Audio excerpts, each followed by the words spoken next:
Rivaoka malagasy namana manerana nosy ampitiavana no itsidiako ny santokatranonareo tsirairay avy amin'izao takariva izao efa tafajorontsika niaraka ny repoblika faefatra tamin'ny alalan'ny fametrahana ny lalam-panorenana repoblika vaovao izay notakinao re vaoka malagasy no napetratsika niaraka fa ny safidy ho ataonao rapitsy kosa no tena anangana izany rafitry ny repoblika faefatra izany nandritra ny 3 andro dia niaino nijery ary nandinika ny fampelezan-kevitra sy ny fihetsika ireo candidat ho filoham-pirenena isika malagasy misa 3 izy ireo fa roa ihany no hiditra amin'ny fiodinana faharoa ary iray ihany no ho filohan'ny firenena malagasy miara nandre ireo karazana fampanantenana samihafa isika maro no voalazan'izy ireo saingy ny fanatanterahana sy ny asa tena mivaingana ihany no andrandrainy vahoaka malagasy ankehitriny tompoko lahy sy tompoko vavy filoha manam-pahendreny filoha tsy amadika ny malagasy filoha tsy atosiky ny fitiavam-pahefana fa atosiky ny fitiavan-tanindrazana filoha madio fo madio saina ary indrindrindrindra filoha tsy amitaka ny malagasy filoha hikatsaka sy hiaro mandraka arivo ny tombotsoan'ny madagasikara izany no filoha ilainy ty firenentsika ity ry malagasy namana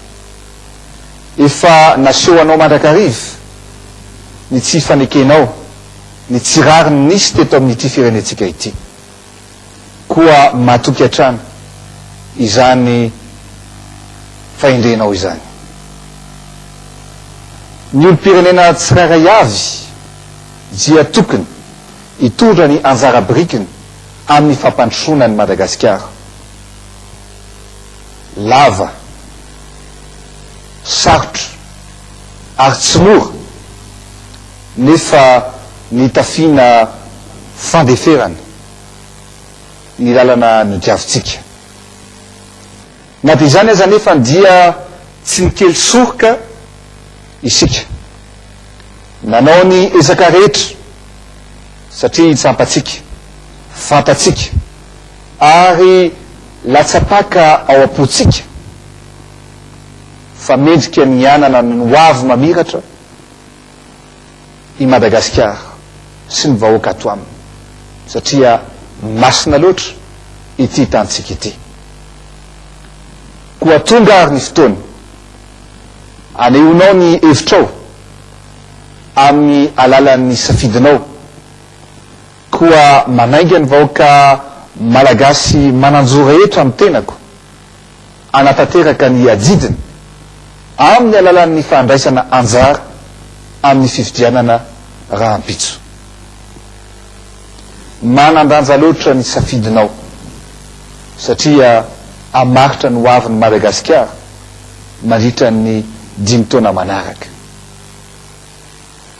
noho izany dia manaingy anao aho tongava mifidy ianao no tompo-tsafidy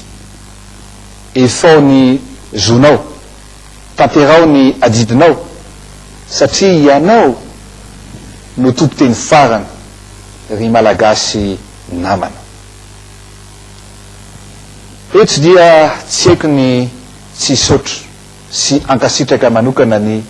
vahoaka malagasy noho ny fahendreny zay nasehonao nandritra ny fampielezan-kevitra satria dia efa noalaviritsika ny fifampizarana sy ny ady an-trano ary manaiga ny tompona ndraikitra rehetra isatsokajy sy ny malagasy tsy ankanavaka ny tenako mba anao ny ezaka rehetra